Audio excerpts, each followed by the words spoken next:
Welcome to Aman classes. दोस्तों, Aman classes के YouTube channel पर आपका स्वागत है। प्यारे दोस्तों, कैसे हैं आप सभी। दोस्तों, हम बात करेंगे रीजनिंग के मोस्ट इम्पॉर्टेंट क्वेश्चनों की सीरीज़ में। तो चलिए दोस्तों, स्टार्ट करते हैं आज के अपनी रीजनिंग के मोस्ट इम्पॉर्टेंट क्लास को। इससे पहले जितने भी साथी चैनल पर नए हैं वो चैनल को ज़्यादा से ज़्यादा लाइक शेयर सब्सक्राइब कर देना और बेल आइकन को प्रेस कर लेना।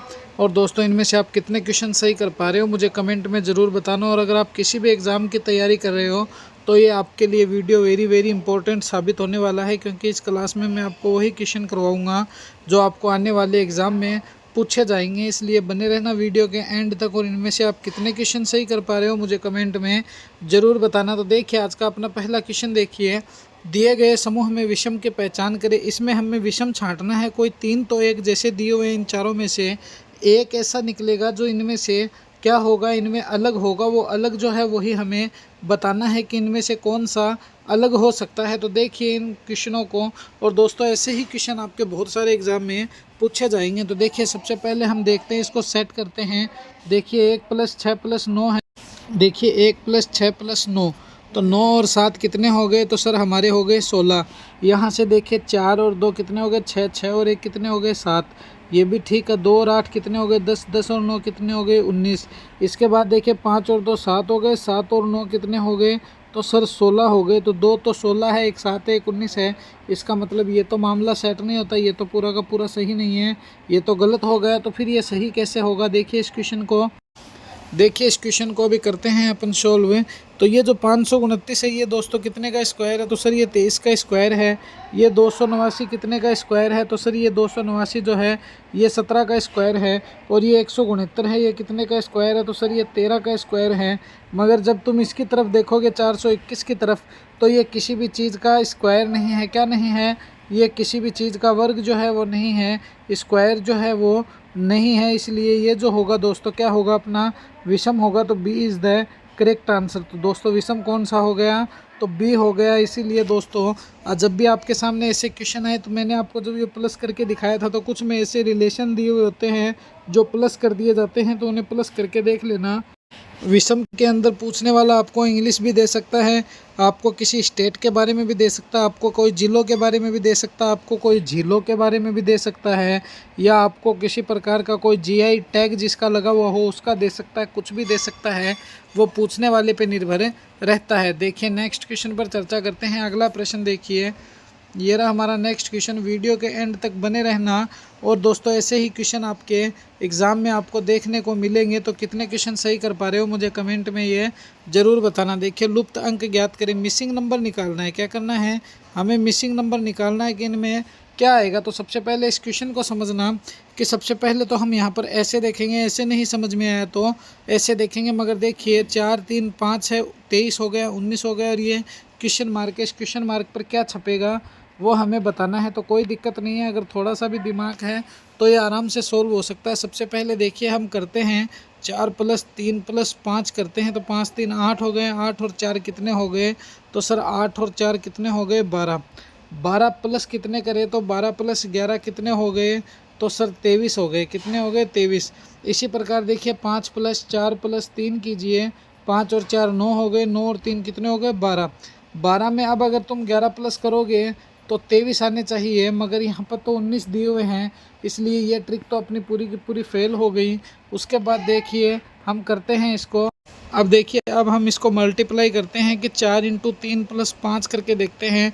4 × 12, 12 + 5 कितने हो गए, तो सर 12 + 5 होते हैं अपने 17। 23 तो नहीं हुए, तो ये ऐसे भी नहीं होगा। तो फिर ये क्वेश्चन कैसे सॉल्व हो सकता है। देखिए इस क्वेश्चन को तुम 4 को 5 से मल्टीप्लाई कर दो, +3 कर दो। 5 को 3 से मल्टीप्लाई कर दो, +4 कर दो।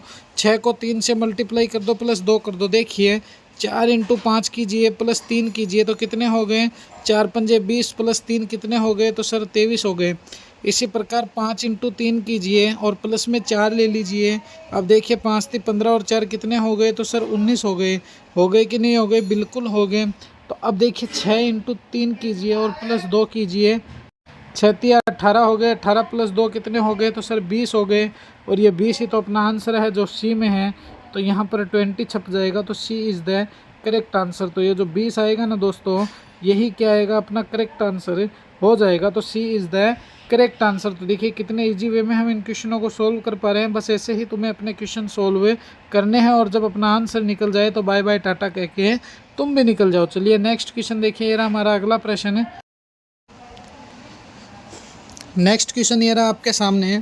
ये क्या कह रहा है, यदि एक चूहे को कुत्ता कह दिया जाए, कुत्ते को नेवला कह दिया जाए, नेवले को शेर कह दिया जाए, शेर को सांप कह दिया जाए और सांप को हाथी कह दिया जाए, तो पालतू पशु के रूप में किसको पाला जाएगा? तो मेरे को एक बात बताओ, आप अपने घर में अगर तुम पालने की सोचते हो तो सबसे ज़्यादा तो पालतू पशु जो माना जाता है वो आप या तो कुत्ते को पालोगे, उसके बाद ये हो सकता है कि आप गाय भी रख सकते हो व्यवसाय करने के लिए, या आप बकरी भी रख सकते हो।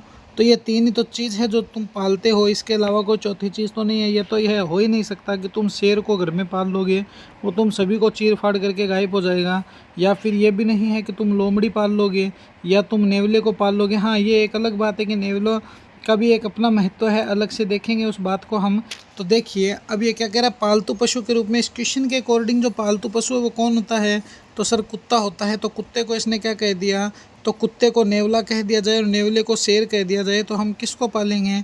नेवले को पालेंगे, क्योंकि कुत्ते को इसने नेवला कह दिया। तो option A is the correct answer. तो ये लीजिए सर, ऑप्शन ए अपना क्या हो गया, करेक्ट आंसर हो गया इस क्वेश्चन के अकॉर्डिंग। देखिए कितने मोस्ट इंपॉर्टेंट क्वेश्चन आपको करवा रहा हूँ, इसीलिए इन क्लासों में एंड तक ज़रूर बने रहना। हर एक टॉपिक से इन क्लासों में क्वेश्चन करवाए हुए हैं। नेक्स्ट क्वेश्चन देखिए, ये रहा हमारा अगला प्रश्न।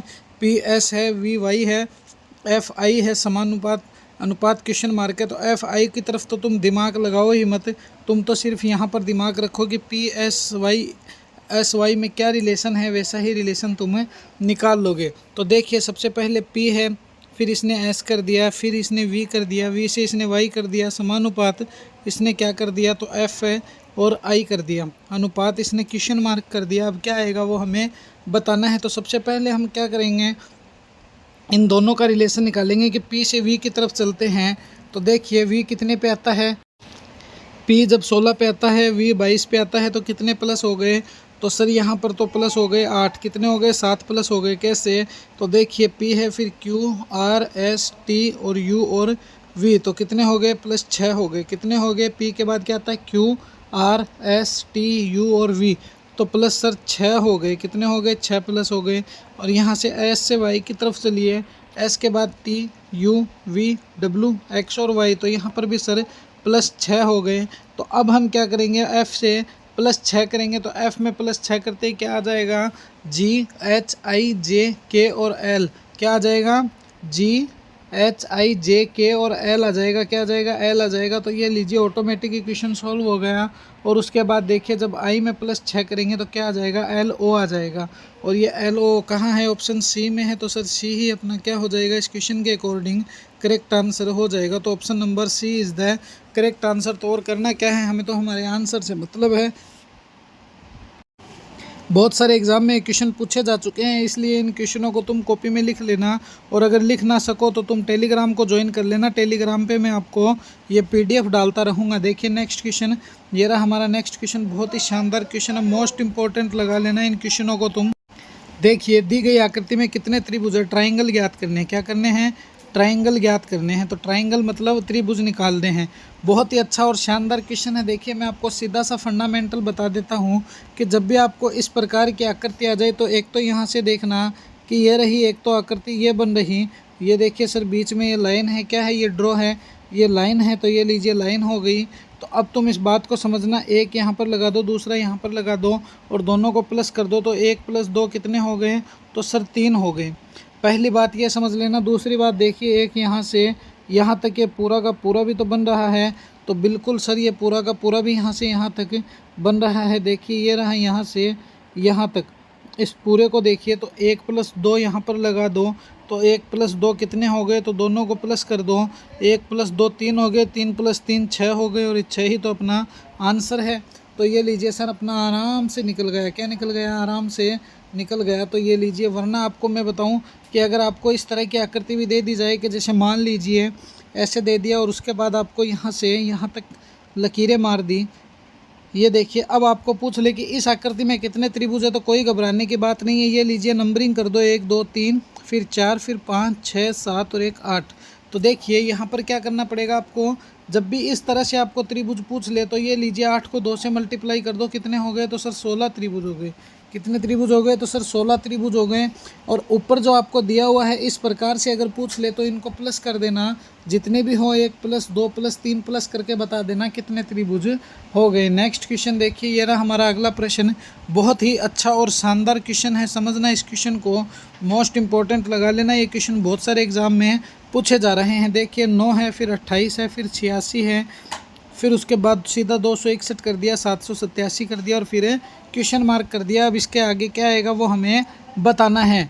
तो देखिए इस क्वेश्चन को समझते हैं अपन। 9 है, उसके बाद सर इसने 28 कर दिया, उसके बाद इसने 86 कर दिया, 86 के बाद इसने 261 कर दिया, 261 के बाद इसने 787 कर दिया और उसके बाद ये क्या करेगा वो हमें बताना है। वो क्या करेगा अब हमें ही करना पड़ेगा। देखिए यहाँ से 9 है, 9 से 28 की तरफ चलिए तो आपको मैं सीधा सीधा बता देता हूँ। 9 × 27 प्लस 1 कितने हो गए? 28। 28 को 3 से मल्टीप्लाई कीजिए, प्लस 1 कर दीजिए, 86 आ जाएगा। 86 को तुम 3 से मल्टीप्लाई करके प्लस 1 कर दीजिए, 261 आ जाएगा। 261 को तुम 3 से मल्टीप्लाई करके प्लस 1 कर दीजिए, कितना आ जाएगा? तो 787 आ जाएगा। और जब तुम 787 को 3 से मल्टीप्लाई करके प्लस 1 करोगे तो देखिए 7 या 21 हो गए। और उसके बाद देखिए 1 आ गया, 1 के बाद यहाँ पर 8 × 24 हो गए। उस तरह से जब तुम 787 को 3 से मल्टीप्लाई करके प्लस 1 करोगे तो कितना आ जाएगा? तो सर यहाँ पर 2366 आ जाएगा। कितना आ जाएगा? 2366 आ जाएगा। इस बात को ध्यान रखना, जो अपना करेक्ट आंसर हो जाएगा। तो ऐसे भी क्वेश्चन बहुत सारे दिए हुए होते हैं। ये कोई ज़रूरी नहीं है कि एग्जामिनर आपको एकदम इजी क्वेश्चन दे दे, वो कोई बड़ी बात नहीं है। आपको वो टफ़ क्वेश्चन भी दे सकता है। बस डिपेंड ये है कि समझना आपको पड़ेगा कि एग्ज़ाम में किस प्रकार का क्वेश्चन रीजनिंग का दिया हुआ है।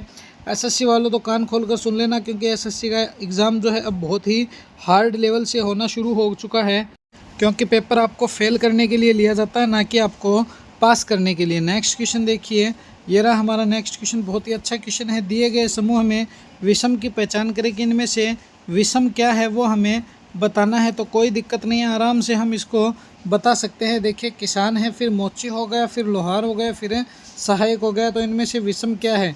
तो देखिए किसान मोची तुम तीनों को देखोगे तो ये तीनों ही क्या है, एक तरह से मिलते जुलते हैं। किसान है, मोची है और लोहार है। मगर दोस्तों इनमें जो सहायक है वो इन तीनों से ही अलग हो गया। तो D is the correct answer. तो ये लीजिए सहायक इज़ द करेक्ट आंसर अपना नेक्स्ट क्वेश्चन। देखिए ये अपना आंसर निकल गया। तो वीडियो को दबा के शेयर कर देना अपने साथियों में, जिससे कि उनको भी इनका लाभ मिल सके। नेक्स्ट क्वेश्चन देखिए, ये रहा हमारा नेक्स्ट क्वेश्चन।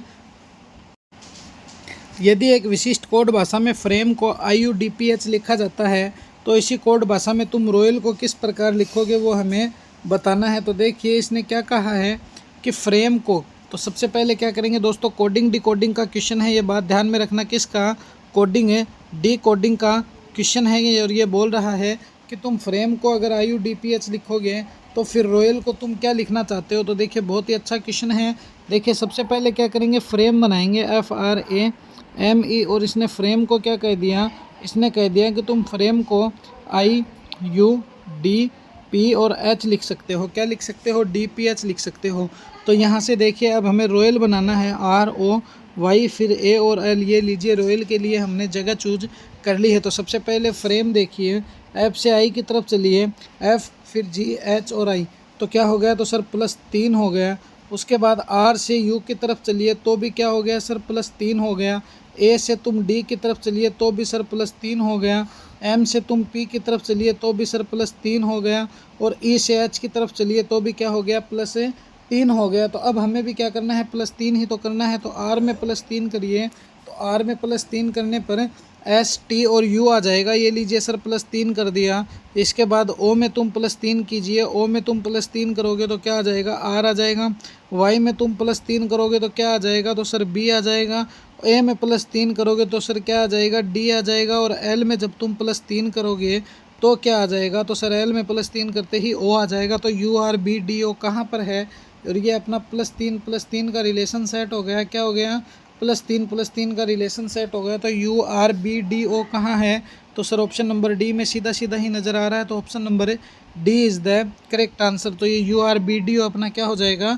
करेक्ट आंसर है, हो जाएगा। तो option D is the correct answer. तो बस कुछ नहीं करना है, अगर एग्ज़ाम में ऐसे क्वेश्चन आपको पूछ लिए भी जाएँ तो आप इन क्वेश्चनों को ऐसे ही सॉल्व करना जैसे मैं आपको बता रहा हूँ, आपके लिए बहुत ईजी हो जाएंगे ये क्वेश्चन सॉल्व करना। देखिए नेक्स्ट क्वेश्चन, देखिए मोस्ट इंपॉर्टेंट क्वेश्चन है, बहुत ही अच्छा क्वेश्चन है और न जाने कितने क्वेश्चन मैं आपको इन क्लासों में करा चुका हूँ। अगर ये क्लासें आपने नहीं देखी है तो अपने चैनल पर जाकर देख लेना। देखिए ए है, फिर डे सी, ए है, फिर सी है, फिर डी सी है, फिर डी है, फिर ए डी है। तो हमें क्या करना है, बस कुछ नहीं, इनमें हमें कॉमन छांटना है। क्या करना है, कॉमन। अगर तुमने इनमें कॉमन ले लिया तो तुम एक क्वेश्चन आराम से सोल्व कर सकते हो, वरना एक क्वेश्चन नहीं हो सकते। तो सबसे पहले देखिए ए है, फिर सी, ए है, फिर क्या है, फिर सर सी है, फिर डी सी है, फिर क्या है, फिर सर डी है, डी के बाद क्या है, ए डी है, ए डी के बाद क्या है, डैश है। तो अब इस क्वेश्चन को ज़रा समझना तुम गौर से कि यहाँ पर मैं क्या कह सकता हूँ, यहाँ पर डी सी है, यहाँ पर मैं अगर डी लगा दूँ तो ए डी सी नहीं हुआ कि नहीं हुआ, हुआ ए डी सी अपना बन सकता है। तो देखिए मैं यहाँ पर अगर डी लगा दूँ तो ये लीजिए सर ए डी सी, यहाँ पर मैं डी लगा दूँ तो ये लीजिए सर ए डी सी, यहाँ पर ए लगा दूँ, यहाँ पर ए डी सी पहले से है तो ए डी सी, यहाँ पर ए लगा दूँ, डी है, सी हो गया तो ये लीजिए ए डी सी, यहाँ पर ए डी है और ये सी है तो ये लीजिए सर ए डी सी हो गया। तो बचा क्या है, देखिए डी है, फिर पुनः डी आ गया, 2 बार डी हो गया, फिर हमने ए लगाया, फिर ए लगाया, फिर सी लगाया, फिर सी लगाया। तो अपन ये कह सकते हैं D square A square C square. ये कहाँ पर है, double D double A double C कहाँ पर है, तो डबल डी ए सी है, डी ए, ये भी गलत है, ये भी गलत है, मगर D square A square C square कहाँ है, तो सर ऑप्शन नंबर डी में है। तो ये डी ही अपना क्या है, करेक्ट आंसर हो जाएगा। तो D is the correct answer. और हमें भी क्या करना है, अपना आंसर ही निकालना है। तो ये क्वेश्चन, जब भी ऐसे क्वेश्चन आ जाए तुम्हें कुछ नहीं करना है, बस इन क्वेश्चनों में तुम कॉमन ले लो। कॉमन अगर तुम ले लोगे तो ये क्वेश्चन आराम से सॉल्व हो सकता है, वरना तुम इन क्वेश्चनों को कभी सॉल्व नहीं कर पाओगे। नेक्स्ट क्वेश्चन देखिए, ये ना हमारा अगला प्रश्न, दिए गए शब्दों को सार्थक क्रम में दर्शाइए। इसका मतलब दोस्तों सीधा सीधा यही है कि तुम इन्हें बढ़ते हुए क्रम में दर्शाओ। तो हम इन्हें बढ़ते हुए क्रम में आराम से दर्शा सकते हैं, कोई दिक्कत आने वाली नहीं है। तो देखिए, काटना है, सिलाई करना है, चाक से निशान लगाना है, नापना है और पहनना है। तो सबसे पहले तुम क्या करोगे सर, सबसे पहले सर मेरे पास एक कपड़ा है, मैं उसको नाप लूँगा, ये लीजिए। उसके बाद क्या करूँगा सर, उसको काटने के लिए चाक से निशान लगाऊंगा, ये लीजिए। उसके बाद क्या करूँगा, तो उसके बाद सर उसको मैं काटूँगा, ये लीजिए, काट दिया। उसके बाद क्या करेंगे, तो सर उसके बाद मैं सिलाई करना शुरू करूँगा, तो ये लीजिए। उसके बाद क्या करोगे सर, उसके बाद मेरी सिलाई कंप्लीट होने के बाद मैं उसको पहन लूँगा, तो ये लीजिए सर 45 132 बन गया अपनी बातों ही बातों में। और जो सी में सीधा सीधा दिख ही रहा है, क्या दिख रहा है, सी में नहीं सॉरी, जो अपना ए में सीधा सीधा दिख ही रहा है 45 132। तो option A is the correct answer. तो ये थी दोस्तों आज की अपनी रीजनिंग की मोस्ट इंपॉर्टेंट क्लास। कैसी लगी ये क्लास मुझे कमेंट में ज़रूर बताना, और अपने अमन क्लासेस के यूट्यूब चैनल को दोस्तों ज़्यादा से ज़्यादा लाइक शेयर सब्सक्राइब कर देना और बेल आइकन को प्रेस कर लेना, जिससे कि आपको रोज़ इनका नोटिफिकेशन मिलता रहे। तो मिलेंगे इसी जोश और जुनून के साथ एक और नेक्स्ट वीडियो में। जय हिंद, जय भारत प्यारे साथियों।